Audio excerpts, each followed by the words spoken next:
This channel is supported by Truefire. Truefire is an online library of enough. You can get the Truefire All Access Pass for as cheap as they ever do it, the $99 thing. So just jump and do that if you're looking for the best price that you can get Truefire All Access for. Okay, I'm very excited about this as well, as I think some of you guys will be. I think 10 years of the Helix is a long time for a piece of hardware, and I think some of us were worried during the stream that it might just be patting on the back sort of situation. It wasn't. So I think we start this maybe by saying there's a new Helix coming. The old one's not going anywhere, but if you've not already watched the kind of announcement from Eric Klein on Line 6's live stream, then maybe that's a good place to start. But I'll just kind of sort of wrap up some of what was said in that video. I'm going to start it off with winter 2025 is when the Helix Stadium is going to come, which is the smaller unit. And the price that they've got for that at the minute is $17.99. The Helix Stadium XL is coming full 2025, and the price for that is $21.99. Now, one of the things that I kind of felt was going to happen was that whoever is going to build this next generation flagship, the price is going to be expensive. What's really interesting to me is the form factor of that smaller unit, because for me, one of my things with the main Helix is like, it's a little bit on the big side. They've actually put up the sizes. All of the units are smaller than the Helix floor, and I think the weight is about half the weight, something like that. But yeah, I'm particularly looking at that Helix Stadium. The only thing really missing for me there is scribble strips, which to me, I really appreciate the scribble strip experience, but it's color coded, so that's kind of an interesting one for me. They've improved essentially the input noise floors and that sort of stuff, so there's also, you can see a couple of shots of all the ins and outs, and there's a few interesting things to note on there. A NEXUS input, which essentially is going to be their way of joining up to other things. So that's interesting to me. Send and returns, as you'd expect, XLR outs, phones, SPDIF. So I did in a previous video say I wonder if like the Variax port would be the first thing that I would get rid of, given that the Variax isn't really supported anymore. So that one's gone. Yeah, it's 25% smaller than the Helix floor, the bigger one is, and 42% smaller the Helix Stadium, 21% lighter, 9% lighter, the smaller one. They've got a new sort of component-based modeling thing called Agora, which is taken into account lots of bits and pieces. They're starting with 16 models of that, according to this, and those are now coming with a hype knob. If you've ever wondered what a hype knob is, then ask my wife. Anyway, so that's an interesting thing. Remodeling the amps, I guess all of us have kind of got the point that really Helix amps, you know, now are made, I think most of us agree, better than they were in 2015. And so, you know, it makes sense to draw a line in the sand, I guess. A question for me would be whether those Agora amp models cycle back onto Helix. That's a question that I don't have an answer to. I guess I'll ask that. But yeah, interblock stuff, you can actually now on the screen make A splits in multiple places. This is a big one. There's this new thing called Proxy, which is Line 6's take on modeling, profiling, all of that sort of stuff. Eric did say that they are still on the fence about whether they will work to include NAM stuff. This Proxy thing won't be available at launch, but this is their kind of answer to profiling capture. So cool to see that. Another thing, basically this capture stuff is going to be done by cloud servers. So actually, once you've captured the model or done that recording part, you can carry on playing, and then eventually you'll get a notification saying that your clone is ready, which I think is pretty cool. It looks kind of like a Helix still, you know, the bits of the formula that work on Helix are still there. there's a new feature here which I think is really useful and new. Like there's essentially prompts or like information parts that will tell you what each parameter does. I think that's a really interesting thing. Search functionality through effects and stuff. Then I thought this focus view does look actually like a new thing which we've not really seen done before.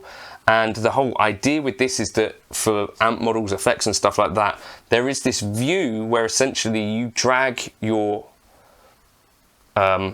finger between sort of 4 different corners, or middle and 4 corners, which are basically set up to be different sounds of the amp. So you can see, like in context, like this drive pedal is a tone sovereign or a king of tone. You could drag between push, lead, light overdrive and distorted rhythm, or like on an amp model you might be dragging between ripping, rock rhythm, lead 2, dirty blues. So I think that's a really interesting thing that might actually make creating presets way quicker, and like on a transistor tape we've got light tape, slap tape, dual tape, runway tape, so just interesting. Pad-like dynamic hall, or forever-ish, medium hall, small hall. So it's really changing things in that way. But I thought that was, to me, the thing that really stands out here. And like focus view in the cab looks unlike anything that I've ever seen on a modeler, like the most sort of realistic thing going. And also focus view with EQs, you can have the actual curves, which I think is just brings something like a bit of class to it. A bit that I'm not really sure how it's going to work, and it looks pretty complicated, is that essentially there's this thing now called Showcase, which essentially your Helix can run a track, and not only that, but you can put flags along the track that can change your preset with no foot switches. So this was kind of the big shift in the Helix world for me, which is actually the Helix now is really tailored, or the Helix Stadium looks like it's going to be really tailored towards live musicians. And if you're running stems, he talked about exploding stems and getting rid of the guitar track, and then you could play along with that. So for practicing at home in that sort of way, or dialing in presets that sort of way, it's kind of interesting. But I think that's a thing that deserves way more exploration, really difficult to get across in just like a PowerPoint. Backwards compatibility, not backwards, but as in your Helix presets will work on this. But I think he announced that they're getting rid of the cabs, so they're not supporting the cabs, old legacy cabs on Helix Stadium. Multiple splits per path, which is really interesting.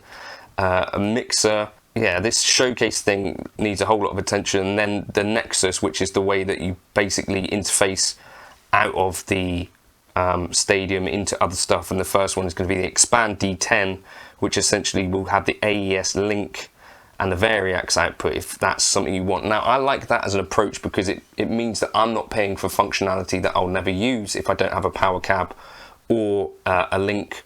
I like that as an approach. Equally, there's an additional expression pedal that you could buy if you buy the one without an expression pedal. I don't use the expression pedal on my Helix, so I think that's kind of a cool move. So that's basically a short version of what we know so far.